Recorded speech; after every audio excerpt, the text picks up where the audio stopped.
Kalau kalian berpikir membesarkan anak sendirian itu mudah, as a single mother or a single father, good luck.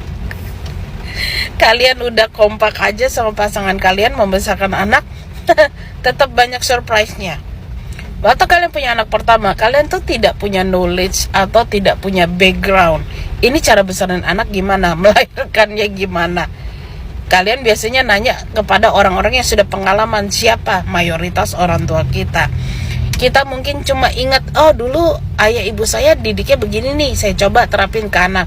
Mungkin ada slight difference ya, ada modifikasi dikit. Lalu kalian pikir, oke lah, anak pertama nih ternyata begini. Lalu kalian pikir punya anak kedua, metode yang sama bisa diulangin. Ternyata, surprise, anak karakternya beda-beda.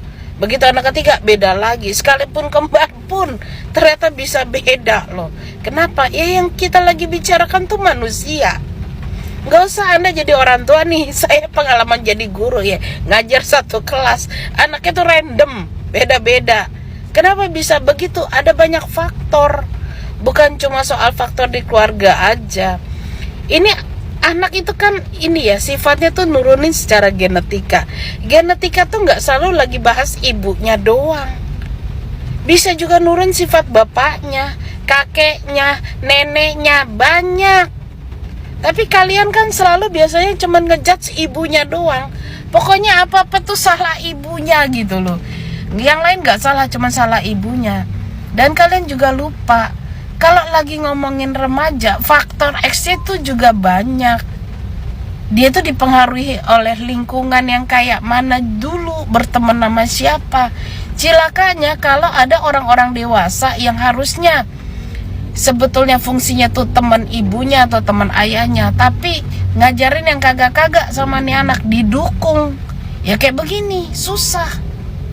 Ya, saya ngomong hal basic aja deh ya. Kalian bilang Niki itu ibu durhaka. Sekarang saya tanya, dari segi makanan deh, Niki tuh pelit gak sih sama anak? Anaknya ada yang overweight gak? Itu anak dikasih makan dipertimbangkan gizinya. Bahkan sesibuk-sibuknya Niki masih sempet dong ngasih perhatian masakin anak.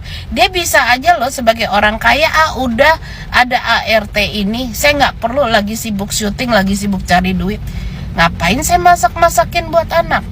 Dari segi fashion, kalian perhatiin gak fashion anak-anaknya Niki? Apa itu fashion yang serampangan?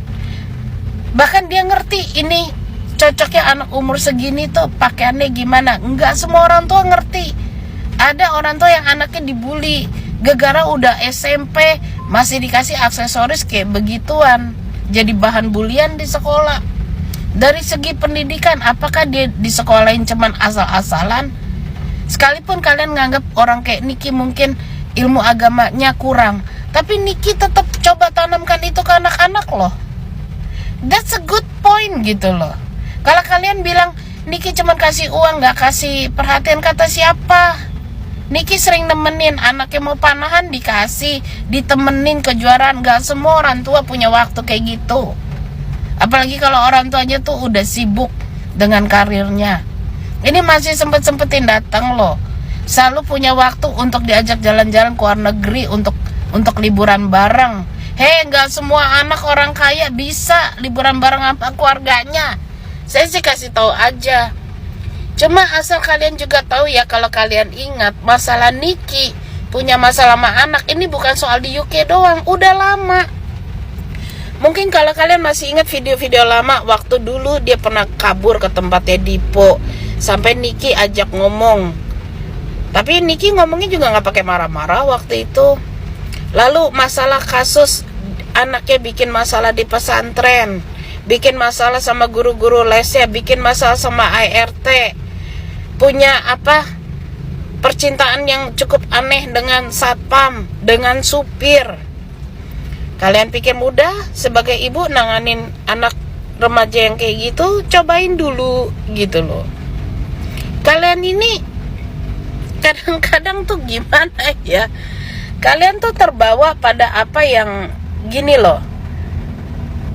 Susahnya, memang susahnya. Niki tuh sempat membranding dirinya ya itu ya, huru hara, kontroversial. Jadi kalian mungkin udah punya apa ya, negative feeling ke Niki. Aku bisa ngerti itu. Nggak semua yang Niki lakukan saya juga setuju. Nggak semua. Saya udah bilang saya bukan basarnya Niki gitu. Saya nggak kenal Niki, Niki juga nggak kenal saya. Saya cuman ngomong berdasarkan pengamatan saya dan coba memainkan logika gitu loh ya. Kalau kalian mau tahu contoh ibu durhaka, kalian tahu nggak tuh artis sinetron? Saya lupa nama depannya. Kalau nggak salah nama belakangnya Curtis. Kalian tahu kisah hidup dia? Kasihan.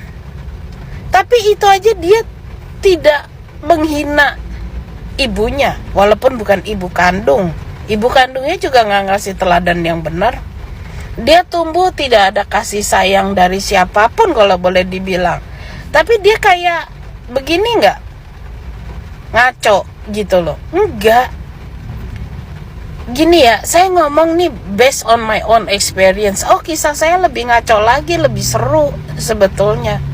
Cuman saya merasa itu konsumsi pribadi saya. Saya tidak mau bercerita kalau tidak tahu fungsinya apa gitu ya.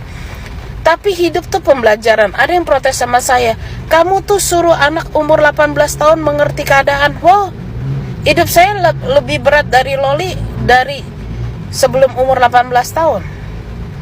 Kalau banyak orang nanya, kok kakak ini bisa ngerti banyak hal ya, kok bisa memahami orang banyak hal ya, karena saya ngalamin yang jauh lebih buruk gitu. Kenapa saya bahas tentang Agus donasi? Saya juga ngalamin hal yang serupa sama Agus, mengalami kebutaan saya itu. Saya tahu rasa pahitnya kehilangan mata. Memang saya baru kehilangan satu mata, tapi sebentar lagi saya akan kehilangan penglihatan keduanya. Saya bukannya nggak tahu rasa pedihnya jadi orang buta, tahu. Makanya saya ngomong, emang dipikir saya bikin channel Speak Up ini talk zone tuh kenapa? Karena saya ngalamin banyak hal. Saya tidak suka ketidakadilan, saya tidak suka pembulian, makanya saya speak up gitu loh. Makanya kan saya tanya sama Loli, kamu bilang ibumu durhaka atas dasar apa? Coba saya diberitahu. So far saya belum lihat Niki itu durhaka. Belum. Dia tidak menelantarkan anaknya. Kalau dia mau tuh dari awal aja gak diurus itu anak gitu loh. Nyerah aja gitu, bodo amat lah gitu. Tapi kan anaknya diurus ya kan. Walaupun berantem pas anaknya ada masalah keuangan, hutang sana sini, terlibat judol, siapa yang pasang badan? Mamanya. Kalau dia gak peduli, bodohin amat. Lalu kalian nanya, kenapa sih anaknya masuk safe house? Masalahnya anaknya melanggar hukum kan. Kita kan lagi hidup di Indonesia. Kalian tahu kan, itu nggak boleh loh menghilangkan titik. Kalian tahulah yang saya lagi bahas apaan. Lalu kalian maunya apa? Itu anak ditaruh di penjerong gitu? Ditaruh di safe house juga bukan berarti kayak cuma dititip tanpa pengawasan. Enggak. Ibunya tetap turun tangan. Tapi Anda juga coba ingat, ibunya punya anak lebih dari satu. Lalu kalian bilang enak banget sih ibunya jalan-jalan. Jalan-jalan juga sama anaknya kali. Emang cuman gara-gara kakaknya yang nomor satu ini bikin masalah, lalu adik-adiknya gak boleh diberi perhatian, gak boleh jalan-jalan gitu. Ini loh, kadang-kadang aku tuh bingung sama netizen.